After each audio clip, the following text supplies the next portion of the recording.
या चित्वा चतुरो मुष्टीन, चावल नहीं लाए सुदामा जी।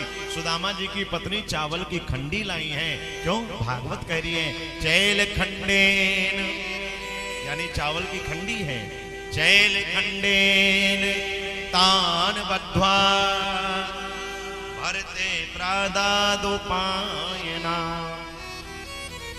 लेकिन अब चावल की खंडी बटोर तो लिया, बटोरने के बाद में सुदामा सुशीला के पास में एक ऐसा कपड़ा नहीं है जो उन 4 मुट्ठी चावल का भार बर्दाश्त कर सके। 4 मुट्ठी चावल का भार बर्दाश्त कर सके। अपनी साड़ी फाड़ी और अपनी साड़ी में से सुशीला ने फाड़ करके छोटा सा टुकड़ा बनाया पोटली के लिए। 4 मुट्ठी चावल के भार को उसी में बांधा, लेकर के आई, सुदामा जी को दिया। महाराज जाइए और ले जाकर के अपने मित्र को दीजिए। सुशीला ने एक संदेशा बताया, महाराज जा रहे हो, मेरे संदेशे को भी लेकर के जाओ। क्या? 1 मास 2 पाख में 2 एकादशी हो, मेरे घर गोपाल जो अब नित्य एकादशी हो। अब नित्य एकादशी हो। लोगों के घरों में तो 1 महीने में 2 पक्ष आते हैं और 2 पक्ष को 2 एकादशी होती हैं। हमारे घर में तो अब नित्य एकादशी होती है। एकादशी का मतलब है भूखे रहना। लोग भूखे रह रहे हैं, 1 महीने में 2 बार भूखे रह रहे हैं, लेकिन हमारे घर में तो रोज एकादशी हो रही है, रोज लोग भूखे रह रहे हैं। मेरे घर गोपाल जो अब नित्य एकादशी हो, अब नित्य एकादशी हो। सुदामा जी चल पड़े, चलते चलते थक गए, पत्थर की शिला पर सर रख करके लेट गए और सोने लगे। भगवान घबरा गए। भगवान ने सोचा मेरा मित्र बड़ा स्वाभिमानी है, कहीं ऐसा ना हो मेरा मित्र आधे रास्ते से वापस ना हो जाए। भगवान ने क्या किया? वरुण देवता को भेज करके सुदामा जी को द्वारिकापुरी में ही मंगवा लिया। जब सुदामा जी सुबह वही नेत्र खोले, अरे द्वारिकापुरी हमको तो लगता था बड़ी दूर है, लेकिन ये तो द्वारिकापुरी में हम हैं। बड़े बड़े देवड़ीवान दिखाई पड़े, सर नीचा करके सब कुछ आते हुए गए, फटे नुचे कपड़े पहने हैं, बोलने की हिम्मत नहीं पड़ रही। इसीलिए बोले भैया मैं बड़ी दूर से आया हूं, यहाँ के जो राजा हैं हमको उनसे मिलना है। अच्छा क्या नाम है आपका? अरे बस बता दो जाकर कि कोई ब्राह्मण मिलने आया है आपसे। ब्राह्मण बताओगे वो समझ जाएंगे। तब तक दूसरे दरबारी ने कहा महाराज खबरदार इसको जाने दिया अंदर। क्यों? देखने में ही शकल से ही भिखारी लग रहा है ये, अगर अंदर भेज दिया महाराज हमारी नौकरी भी ले डालेंगे, क्या करेंगे? इसको भगा देंगे। तब तक दूसरे ने कहा सुनो ये देखो ब्राह्मण है, ऊपर से गरीब है, नौकरी तो आज हमको पता है खतरे में है, अगर भेजेंगे तब भी, नहीं भेजेंगे तो इसका कोप नौकरी ले डालेगा। इसलिए एक काम अच्छा कर लेते हैं, कम से कम इस ब्राह्मण के मन का कर दे। नहीं भेजेंगे तो ये हमको मन ही मन गाली देगा, कोपेगा। दीन ही नहीं तो ब्राह्मण है, ब्राह्मण के श्राप से हर कोई डरता है। कुछ स्वागत करो या ना करो, रबड़ी खिलाओ या ना खिलाओ, पिस्ता खिलाओ या ना खिलाओ, छेना खिलाओ या ना खिलाओ, लेकिन ब्राह्मण को वाणी के द्वारा स्वागत जरूर अच्छा करो। कहने का ढंग है। एक आप लोग कहते हैं महाराज जी, एक कहेंगे ओ महाराज, ओ महाराज, एक कहते हैं चौबे जी, एक कहेंगे ओ चौबे, चौबे भी कहेंगे काबे। अब चौबे बुलाओगे तो चौबे जी भी कहेंगे हाँ काबे, और चौबे जी कहोगे तो कहेंगे हाँ जी, और बुलाओ ओ चौबे कहेंगे काबे। इसीलिए वाणी का स्वागत जरूर करो, कोई स्वागत करो या ना करो। दरबारी लोगों ने आपस में सलाह करी, कहा महाराज एक काम करिए, जब तक मैं अंदर से आ ना जाऊं तब तक आप यहां से जाइएगा नहीं। मैं अंदर गया, महाराज तक तुम्हारा संदेशा पहुंचा रहा हूं। गए अंदर और भगवान द्वारिकाधीश महाराज के पास पहुंचे। महाराज की जय हो, महाराज की जय हो, एक संदेशा लाया हूं। भगवान ने कहा प्रकट करो। भगवान को तो सब पता था, लीला करनी थी। बोले महाराज आज तक द्वारिकापुरी जब से आपने बनाई है, मैं जब से आया हूं, आज तक ऐसा कोई आपका मित्र नहीं आया है। भगवान ने कहा कोई बहुत वीआईपी है क्या? बोले नहीं नहीं महाराज सुनिए, इतना फटा नुचा कपड़ा पहना है और कहता है आपका मित्र है। महाराज क्षमा करिएगा, मुझे नहीं लगता कि वो आपका मित्र है। भगवान ने कहा नाम बताओ। बोला बहुत देर तक तो नाम पूछता रहा, बताया ही नहीं अपना। भगवान ने कहा फिर नाम बताया? बोला हाँ। क्या नाम बताया? बोला कह रहा बहुत दूर से आया हूं, मेरा नाम सुदामा है। अब तो ज्यों सुदामा नाम सुना भगवान बड़े प्रसन्न हो गए, खड़े हो गए। क्या सुदामा? अरे मेरा मित्र सुदामा, मेरा मित्र सुदामा। दौड़ पड़े सुदामा सुदामा सुदामा सुदामा कहते हुए। कहां पीतांबर गिरा, कहां पटका गिर गया कि कोई भगवान को होश नहीं है। बस मेरा मित्र सुदामा। बोलिए सुदामा जी महाराज की जय हो। देरी केवल इतनी भई है दरबारी के आने की, भगवान के जाने की देरी नहीं भई है। भगवान कितनी तेज गए हैं।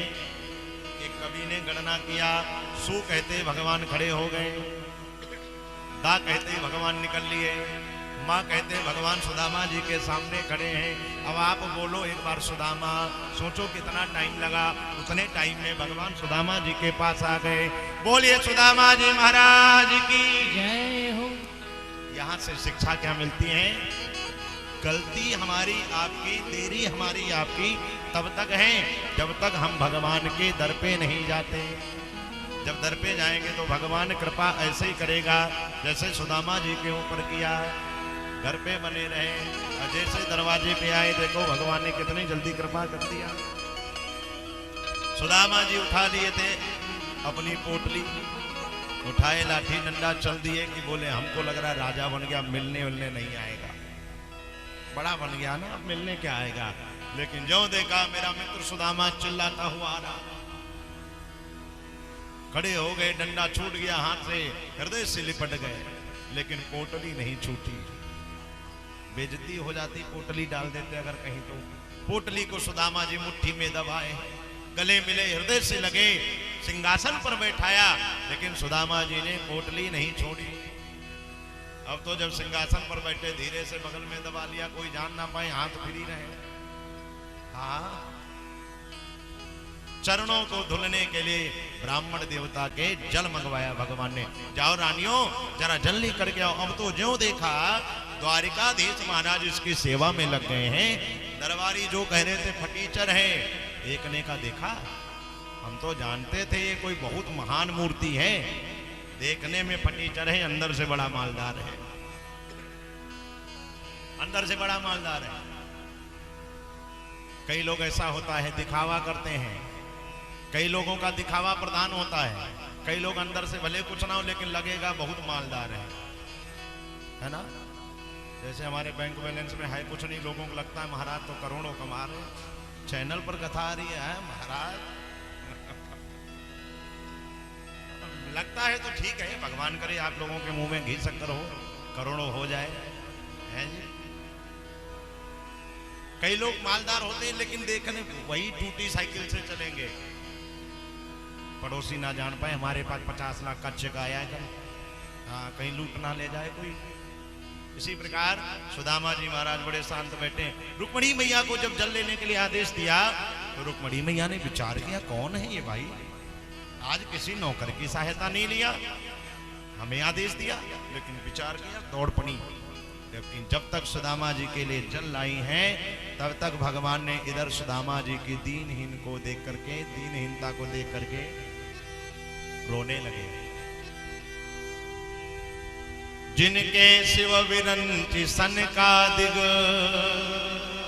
पदरज हित अनुरागे, शीश पगाना झगा तन पे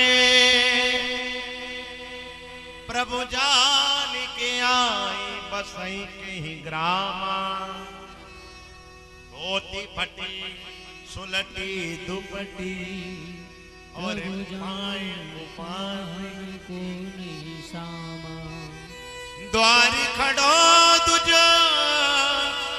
दुर्बल देख, रहो चकिसो वसुधा अभिराम, बूझत दीन दयाल को धाम, बतावत आपन नाम सुदामा। बूझत दीन दयाल को धाम, बतावत आपनो नाम सुदामा। ओ सुनते नाम सुदामा जी को, कृष्ण ने बहुत सुख पायो। सुनते नाम सुदामा जी को, कृष्ण ने बहुत सुख पायो। पीतांबर घेरे पड़यो, भूमि पे नंगे पावन धायो। पीतांबर घेरे पड़यो, भूमि पे नंगे पावन धायो। विप्रे सुदामा के चरणों पर, विप्रे सुदामा के चरणों पर, ओ श्याम सुंदर लपेटायो। विप्र सुदामा के चरणों पर, श्याम सुंदर लपेटायो। ओ श्याम सुंदर लपटायो। विप्र सुदामा के चरणों पर श्याम सुंदर लपटायो। रुक्मणी मैया जब तक जल लेकर के आई, सुदामा जी के भगवान ने रो रो करके चरणों को धुल दिया। यहाँ पर वैज्ञानिक दृष्टि से भी देखा जाए तो कहते हैं नमकीन पानी से यदि सूजन है आपके पांव में हाथ में, धुला जाए सूजन जल्दी कम पड़ जाती है, इसलिए आंसू नमकीन होते हैं। भगवान ने इसलिए सुदामा जी के चरणों को आंसुओं से धुला है। चरणों को धुला, ब्राह्मण भोज की तैयारी की गई। भगवान ने सुदामा जी को भोजन पवाया। विश्राम की बारी आई, सुदामा जी की सेवा करते हैं। और जब सुदामा जी की सेवा किया, दोनों पांव की किया, एक हाथ की किया, दूसरा हाथ उठाया, पोटली गिरी। भगवान ने पूछा दादा ये क्या है? जो बताया ये तुम्हारी भाभी ने भेजा, देखो क्या है इसमें। भगवान ने एक भी बार सोचा विचारा नहीं, पोटली खोली, एक मुट्ठी चावल की भरी, एक मुट्ठी चावल चट कर गए। अब तो भगवान को बड़ा अच्छा लगा। क्या? सबरी के जूठे बेर दिखाए, पर ऐसो स्वाद तब नहीं पायो, जैसो स्वाद मिलो तंदुल में। बोले सुदामा जी महाराज की। बारी बारी आते जाएं। जो लोग अपने दान की घोषणा कराना चाहते हैं, हमारे छोटे भाई अनुभव शुक्ल जी बैठे हैं, अपना अपना दान आप बुलवा भी सकते हैं, नाम लिखवा करके। गुप्त करना है तो दरबार ही गुप्त करते रहे, जिनको बुलवाना है। जो लोग ऑनलाइन करना चाहते हैं अपना ऑनलाइन भी दान भेज सकते हैं। बराबर सभी भक्तों के द्वारा सुदामा जी के मिलन के समय दान हो रहा है। सभी भक्तों को हार्दिक स्वागत है, शुभ आशीर्वाद है। 2 मुट्ठी चावल के बदले में भगवान ने सुदामा जी को 2 लोक दे डाला। और जब 2 लोक दे दिया भगवान ने, तीसरी मुट्ठी पर रुक्मणी मैया ने रोका। जब तीसरी मुट्ठी पर रुक्मणी मैया ने रोका, भगवान ने रुक्मणी को बहुत डांटा। और जब बहुत डांटा, खबरदार आज के बाद कभी भी हमारे और भक्त के बीच में आ पाएंगे। सुदामापुरी का भगवान ने बड़ा दिव्य निर्माण करवाया है। लौट करके सुदामा जी महाराज 7 दिन के बाद गए। जैसे कल हम लोगों को 7 दिन हो जाएगा, 7 दिन के बाद भगवान जाते हैं। तो सुदामा जी महाराज जब अपने घर को जाते हैं, तो जो सुदामा जी की टूटी फूटी झोपड़ी बनी थी, वहां पर कंचनों का महल भगवान ने बना दिया है। सुदामा मंजिल देख डरे, यहाँ पे थी मेरी टूटी झोपड़िया, अब कंचन महल खड़े, सुदामा मंजिल देख डरे। इस प्रकार सुदामा जी की गरीबी को, निर्धनता को हमेशा हमेशा के लिए भगवान ने दूर किया।